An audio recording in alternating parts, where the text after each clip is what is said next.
Jadi rajanya para ulama mengatakan bahwasanya bersalaman setelah sholat hukumnya boleh. Kemudian Imam Nawawi mengatakan wahadalladzi qalahu hasan. Pendapat Syekh Izzuddin bagus. Cuman kata Imam Nawawi ada tambahannya. Apa? Tambahannya seperti ini. Jika sebelum sholat sudah bersalaman, maka bersalaman setelah sholat hukumnya sekedar mubah, tidak sunnah. Tapi jika sebelum sholat belum bersalaman, maka setelah sholat bersalaman hukumnya sunnah. Assalamualaikum warahmatullahi wabarakatuh.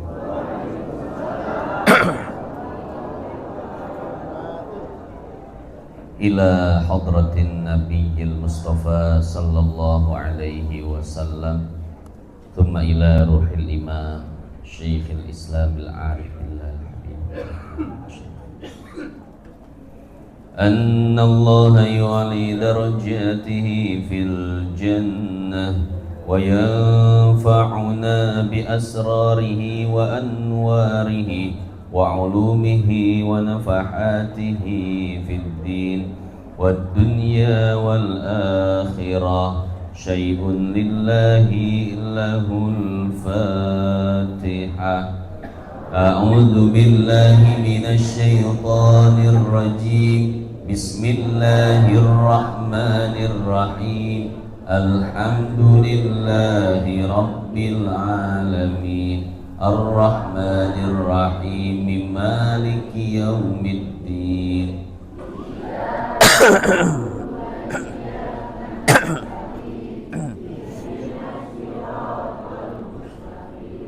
Siratal ladzina an'amta 'alaihim ghairil maghdubi 'alaihim waladdallin. Amin. Rabbighfir lana wa liwalidayna. Amin. Bismillah walhamdulillah.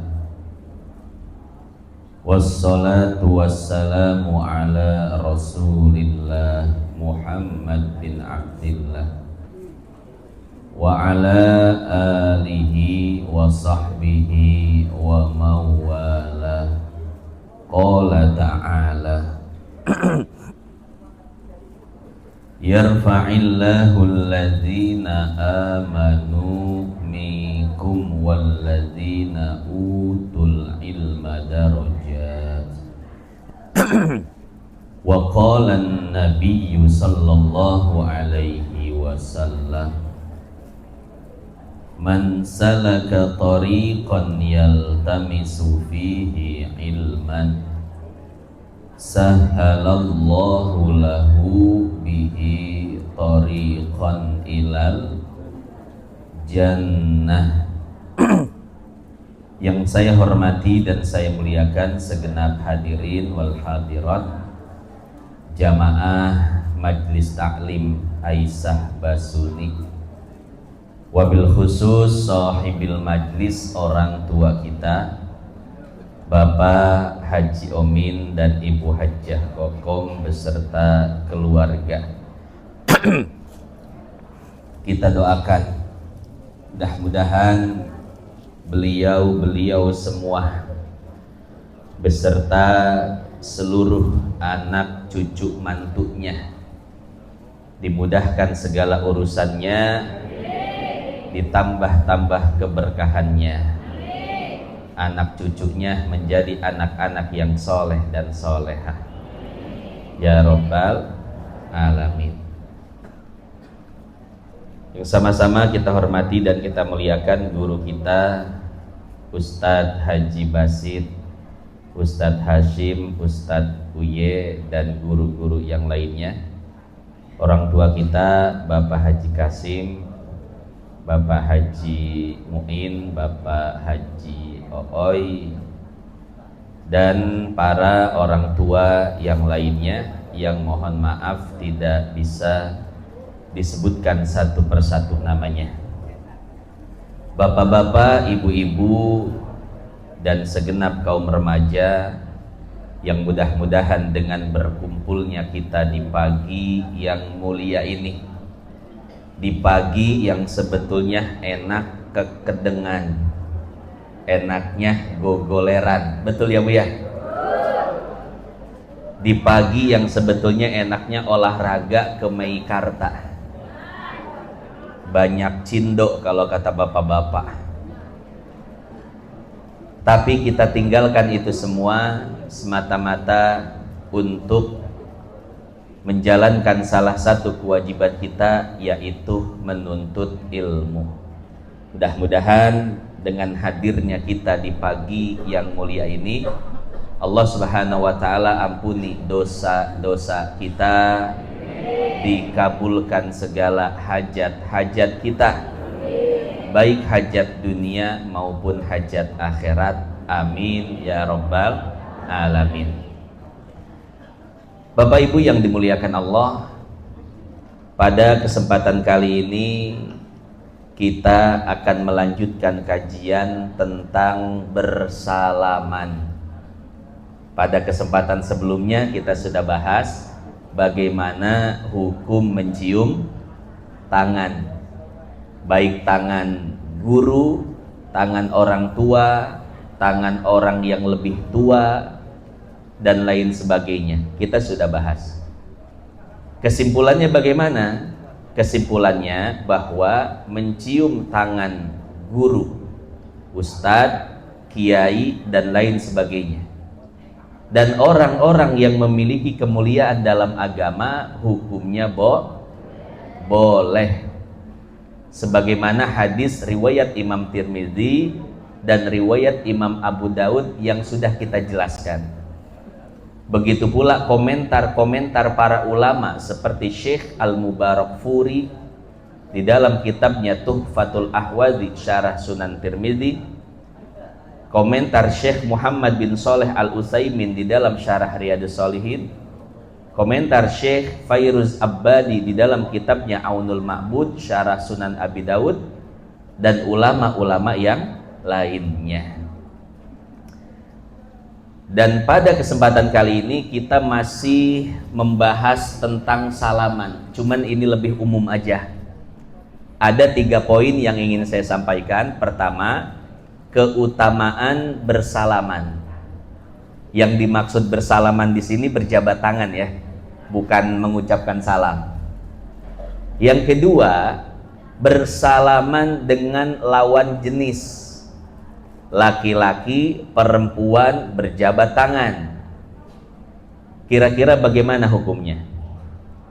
Lalu poin yang ketiga, yaitu bersalaman setelah sholat.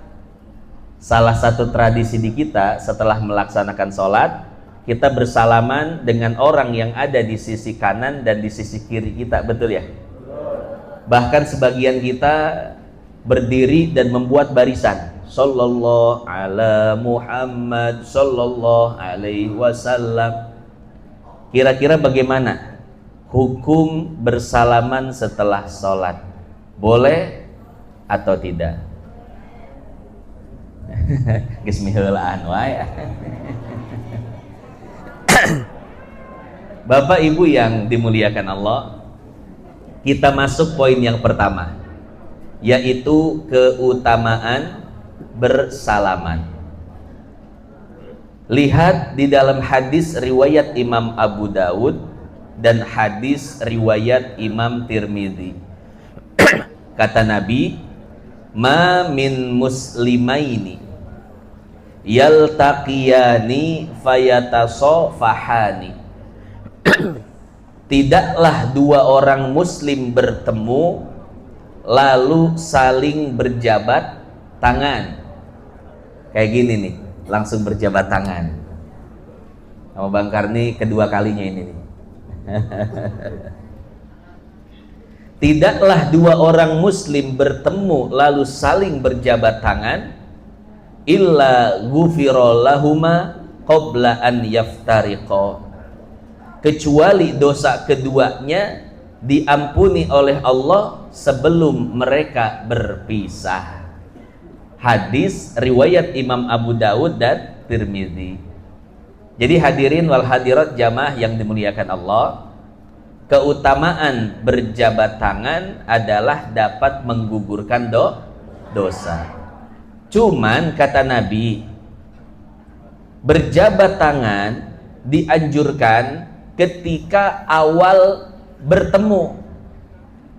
Nabi Shallallahu Alaihi Wasallam bersabda, "Ma min muslimaini yaltaqiyani." Tidaklah dua orang muslim bertemu. Artinya apa? Disunnahkan berjabat tangan ketika awal bertemu.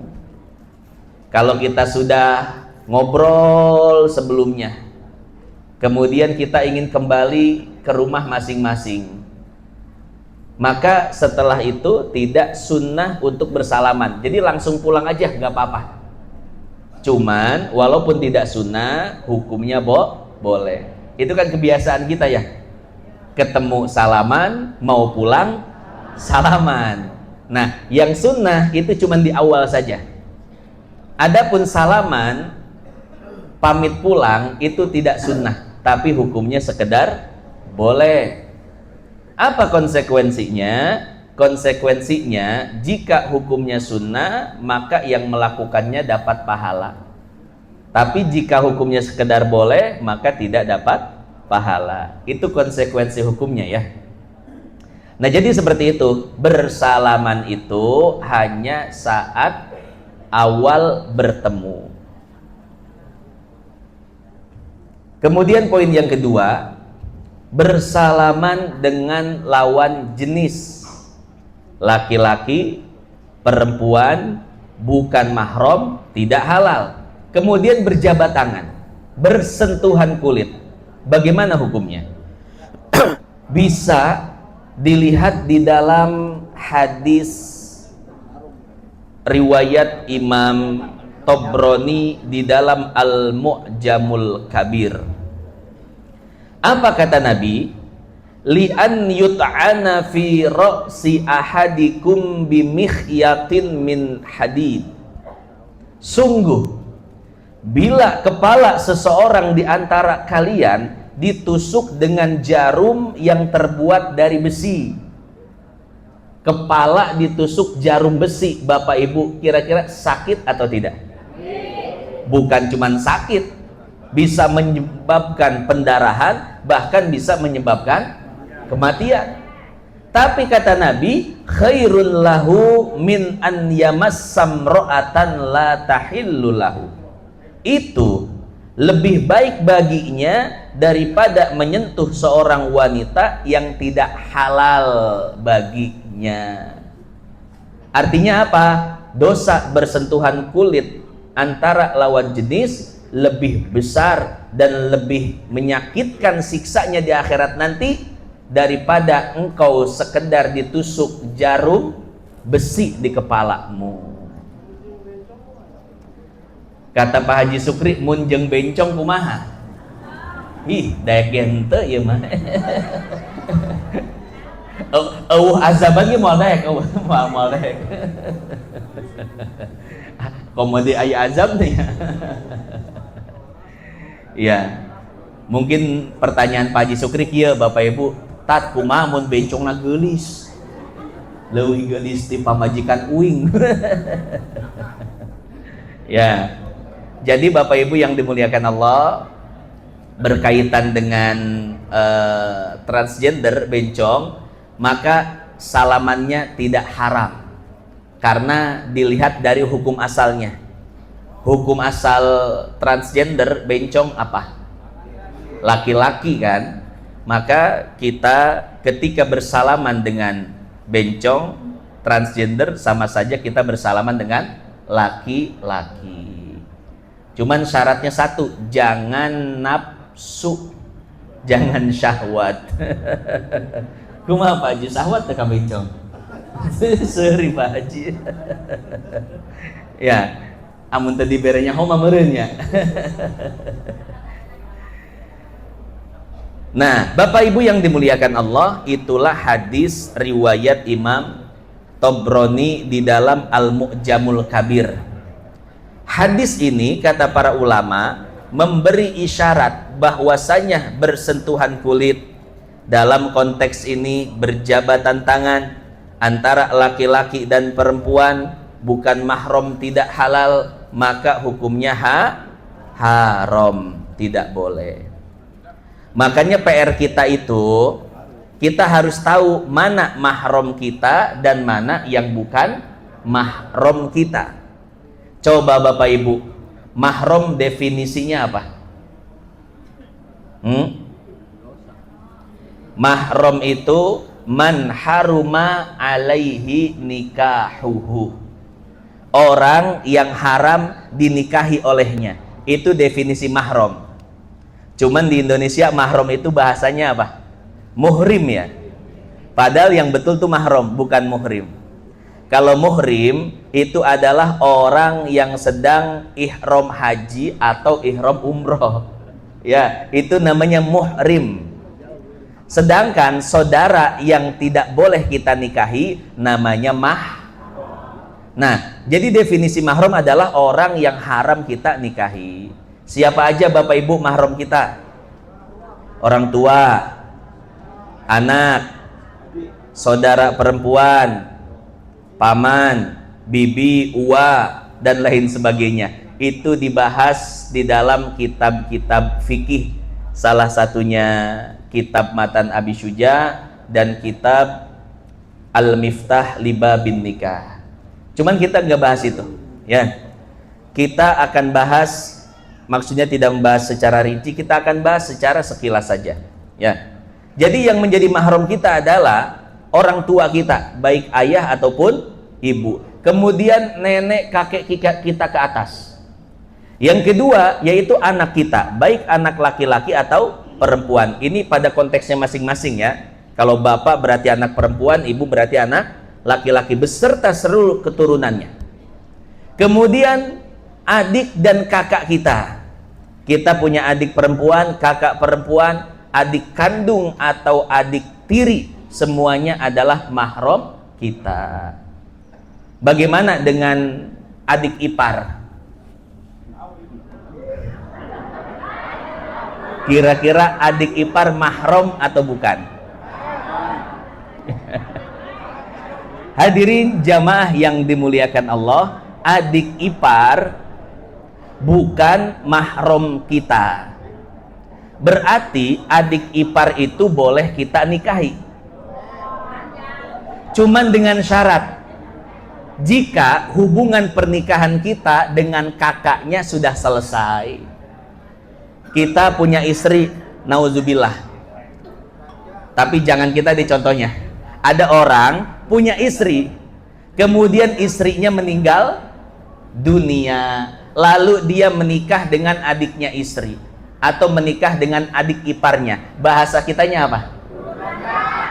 Turun ranjang, ya. Jadi menikah dengan adik ipar hanya boleh ketika hubungan suami istri atau hubungan pernikahan dengan kakaknya sudah selesai, entah dengan cara bercerai atau dengan cara kematian. Baru ketika itu seorang laki-laki boleh menikah dengan adik iparnya, ya. Bahkan menikah dengan adik ipar itu salah satu tradisi sahabat Nabi. Utsman bin Affan ketika istrinya yang bernama Ruqayyah, dia menikah dengan, ketika istrinya yang bernama Ruqayyah wafat, dia menikah dengan adik iparnya yang bernama Ummu Kulsum, ya. Berarti ini kan turun ranjang ya Bapak Ibu. Nah, turun ranjang dianjurkan karena selain pernah dilakukan oleh sahabat, menikah dengan adik ipar turun ranjang pun itu akan menjadikan keluarga kita lebih aman. Kenapa? Karena jika kita menikah dengan adik ipar kita, maka yang akan menjadi ibu dari anak-anak kita adalah bibinya. Betul ya? Adik ipar kita kan kalau dengan anak kita hubungannya bibi. Betul. Maka ketika anak kita memiliki ibu tiri yang memang dia adalah bibinya, insya Allah rumah tangga kita aman-aman saja. Kenapa? Karena keponakan dengan bibinya pasti sudah kenal dan sudah sayang. Jadi rumah tangga kita aman-aman saja tuh. Baik-baik saja. Tidak akan ada masalah, ya. Atau tidak ada adik ipar karena mungkin istri kita bontot. Nggak ada adik ipar. Stok sudah habis, sold out semuanya. Tapi istri punya keponakan, berarti keponakan ipar ya. Keponakan ipar sama, bukan mahram juga. Dia boleh dinikahi. Kapan? Ketika hubungan pernikahan dengan kakaknya, dengan bibinya selesai.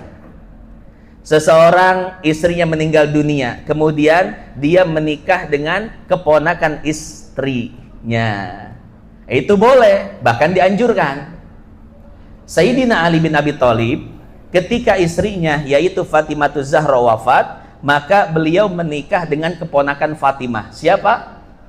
Yang bernama Ruqayyah.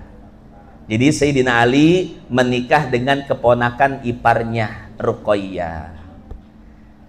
Kalau nikah sama adik ipar kan turun ranjang istilahnya. Kalau sama keponakan ipar apa istilahnya? Geser ranjang apa? Turun agak ke kiri lah ya. Ya. Nah, ketika seseorang menikah dengan keponakan iparnya, maka yang akan menjadi ibu dari anak-anaknya adalah sepupunya. Betul ya? Kan keponakan ipar dengan anak si laki-laki itu jatuhnya jadi saudara misan, jatuhnya jadi sepupu. Nah, ketika yang menjadi ibu tiri adalah sepupunya, insya Allah rumah tangga aman. Kenapa? Karena sepupu dengan sepupunya sudah saling kenal dan sudah saling sayang. Ya. Nah, jadi seperti itu hadirin jamaah yang dimuliakan Allah, dianjurkan ketika hubungan pernikahan dengan istri selesai, maka dianjurkan untuk menikah dengan adik istri atau keponakan istri atau saudara-saudara dekat istri yang lainnya. Ya.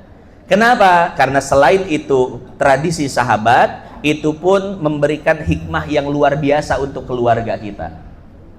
Lain cerita kalau seandainya seseorang menikah dengan wanita yang sebelumnya tidak pernah kenal dan belum pernah sayang dengan anak-anaknya. Cari yang perawan lagi, yang muda lagi, yang sepantaran anaknya. Nah, aja gitu. Akhirnya dia menikah dengan perempuan yang sebelumnya belum kenal dengan anaknya. Nah, ini khawatir Bapak Ibu, ketika anaknya memiliki ibu tiri yang sebelumnya apa? Belum pernah kenal, belum pernah sayang, khawatir terjadi masalah di dalam rumah tangganya. Takutnya rumah tangganya kayak rumah tangga Indosiar. Tahu Bu, rumah tangga Indosiar? Yang dikit-dikit nangis, dikit-dikit nangis. Karena ibu tiri yang begitu kejam. Ya, ketika anak tirinya nangis, maka biasanya ada lagu Rosa tuh. Ku menangis. Itu kalau sinetron Indosiar begitu. Kalau tema-temanya azab, temanya agama, lagunya bukan Rosa, tapi lagu Opik. Bagaimanakah perasaan? Ustadznya Hawa. Esok maturan umi saya. Nyele Indosiar. Bapak Ibu yang dimuliakan Allah, ya. Jadi PR kita adalah harus tahu mana mahram kita dan mana yang bukan mahram. Kenapa? Agar kita bisa menentukan siapa orang yang boleh bersalaman, berjabat tangan dengan kita, dan siapa saja yang tidak boleh berjabat tangan dengan kita. Karena kalau sampai kita tidak tahu, maka khawatir masuk dari ancaman hadis tadi. Kata Nabi, kepalamu ditusuk dengan jarum besi itu lebih baik daripada engkau bersentuhan kulit dengan wanita yang tidak halal bagimu. Artinya apa? Merupakan dosa besar. Hati-hati ya Bapak Ibu yang dimuliakan Allah. Kemudian selain dianjurkan menikah dengan ipar, maka harus pula hati-hati dengan ipar. Ini bapak-bapak Pak ya, bapak hati-hati dengan ipar. Di dalam Sahih Bukhari, sahabat pernah bertanya pada Nabi, "Ya Rasulullah, afara'aital hamwa?" Bagaimana pendapatmu tentang ipar? Apa kata Nabi? Alhamwu al-maut. Ipar adalah kematian bagi agamamu. Kenapa? Karena ketika seseorang memiliki hubungan dengan iparnya, tidak akan ada satu orang pun yang curiga. Betul? Pak Haji Sukri naik motor, boncengan sama iparnya. Jangan Pak Haji Sukri deh contohnya. Yang lain aja contohnya. Ada orang boncengan sama iparnya. Ketika seseorang boncengan dengan ipar, maka orang-orang di sekitar bilang apa? Wajar, dia mah adeknya, dia mah iparnya. Orang akan mewajarkan, Pak. Padahal bisa jadi mereka berdua punya hubungan terlarang. Betul? Satu mobil berdua. Orang bilang wajar, dia mah iparnya. Padahal khawatir di balik itu semua ada hubungan terlarang, dan itu banyak terjadi di kalangan yang jauh dari agama. Orang-orang yang nggak kenal agama, jarang ngaji, itu banyak mengalami hal seperti itu. Ipar dengan iparnya ternyata punya hubungan. Biasanya kakak iparnya itu laki-laki, udah mapan, punya mobil, gaji gede, ganteng. Kemudian ada iparnya, ya cantik, agak-agak centil gitu, dikit-dikit, "Kak, anterin aku ke kampus, Kak, anterin aku ke Gramedia," misalkan. Yang namanya orang, Pak, keseringan berduaan, keseringan boncengan naik motor, keseringan berduaan di mobil, keseringan berduaan jalan, lama-lama check in. Walaupun cuman di Oyo yang semalam 50.000, yang kipas anginnya kik, kik, kik. Kadang WC-nya mangpet. Ya, tahu bae Ustadz katanya. Lah namanya Ustadz atau ya. Iya. Ya namanya Ustadz juga manusia katanya. Seolah-olah saya udah ngelakuin, Pak. Astagfirullah. Sungguh kejam ibu-ibu ya. Saya tahu Bapak Ibu nama obat-obatan, nama narkoba, tahu saya. Bukan berarti saya pemakai, bukan. Karena teman-teman saya ahlun narkoba wa ahlul mabuk. Ya nggak harus ngelakuin, Bu. Nah, jadi seperti itu hadirin jamaah yang dimuliakan Allah, ya. Jadi sesoleh apapun seseorang, yang namanya bisikan iblis itu lebih kuat daripada keimanan seseorang. Kenapa? Iblis udah hidup ribuan bahkan jutaan tahun lebih tua dari manusia. Tahu sisi lemah manusia, Pak? Adik ipar kita dengan istri kita mukanya 11-12. Bedanya apa? Istri kita udah turun mesin karena anaknya udah 17. Sementara adik ipar kita SMA masih seger. Betul ya? Lagi saking centil-centilnya, dangdan lagi saking kenceng-kencengnya. Betul. Ngelihat kakak ipar punya mobil, ganteng, duit banyak, baik, perhatian, Masya Allah. Khawatir ya Bapak Ibu. Makanya ibu jangan suka nawar-nawarin adik ipar sama laki. Kadang ibu suka nawarin, ya, anterkeun si Neng ka ieu, anterkeun si Neng ka itu. Lah nu tadina eueuh pikiran, Pak, karena sering bersama berduaan. Ya, hati-hati dengan ipar itu, ya. Makanya jaga jarak Bapak dengan ipar. Ibu juga jaga jarak dengan ipar. Bapak Ibu tahu kemarin film Ipar Adalah Maut? Itu kan orang baik semua. Si laki-lakinya baik, si perempuannya juga baik. Tapi karena sering bersama, sering bareng, sering ketemu, satu atap, kadang si laki-laki ngelihat adik iparnya cuman pakai anduk doang. Tuh, ya.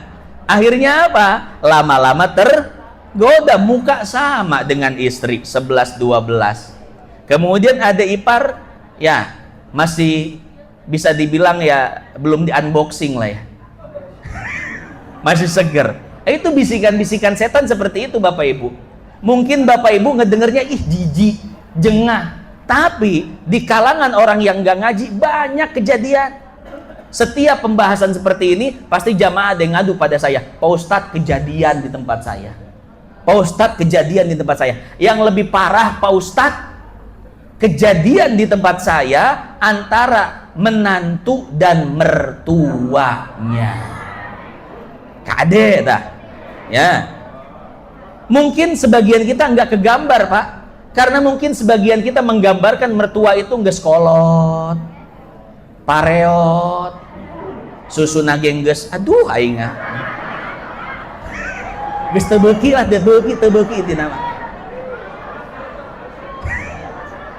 Tapi di sebagian rumah tangga, bayangkan seorang laki-laki menikah dengan anak perempuan anak pertamanya. Perempuan anak pertama, ibunya dulu nikah muda, berarti umurnya bisa berapa? Masih 40-an, bahkan belum nyampe 40. Itulah yang kadang terjadi, Pak. Ya.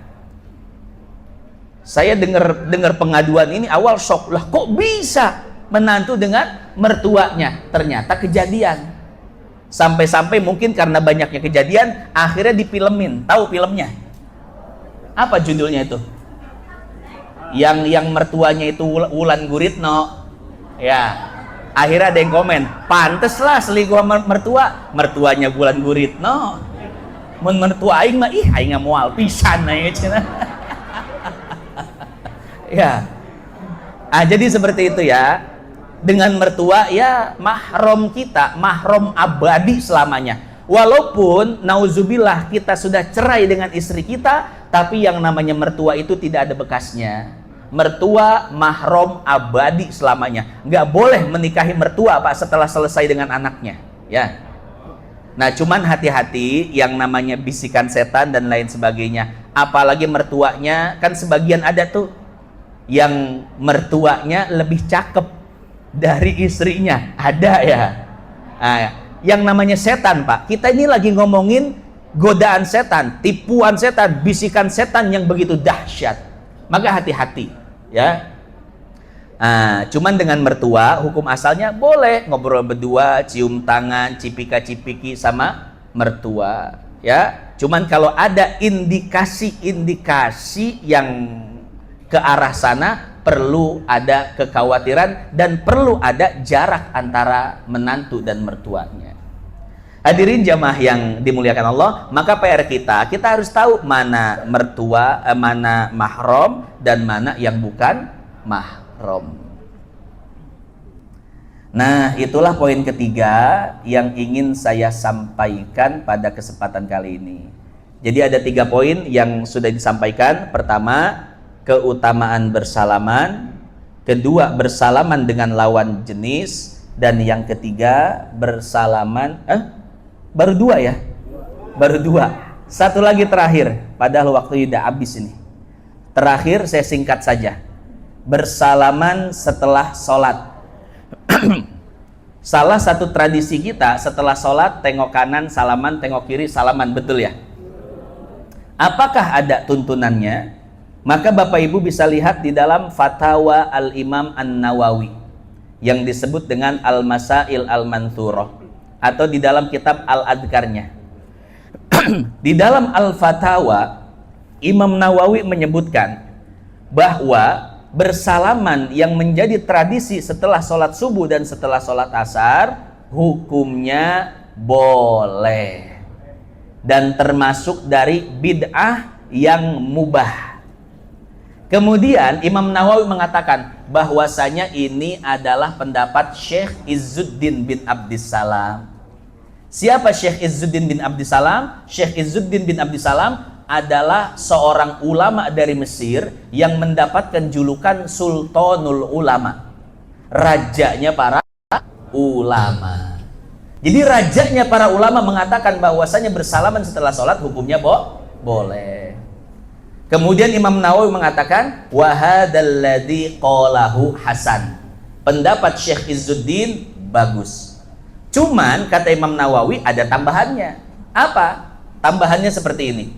Jika sebelum sholat sudah bersalaman, maka bersalaman setelah sholat hukumnya sekedar mubah, tidak sunnah. Tapi jika sebelum sholat belum bersalaman, maka setelah sholat bersalaman hukumnya sunnah. Jadi kata Imam Nawawi hukumnya dirinci ya. Kalau sebelum sholat sudah salaman, maka setelah sholat tidak sunnah, hanya sekedar mubah. Tapi jikalau sebelum sholat belum bersalaman, maka setelah sholat hukum bersalaman menjadi sunnah. Titik. Sampai situ pembahasan kita. Wallahu a'lam bissawab. Bapak Ibu yang dimuliakan Allah, tentu pembahasan ini banyak kekurangannya dan jauh dari kata sempurna.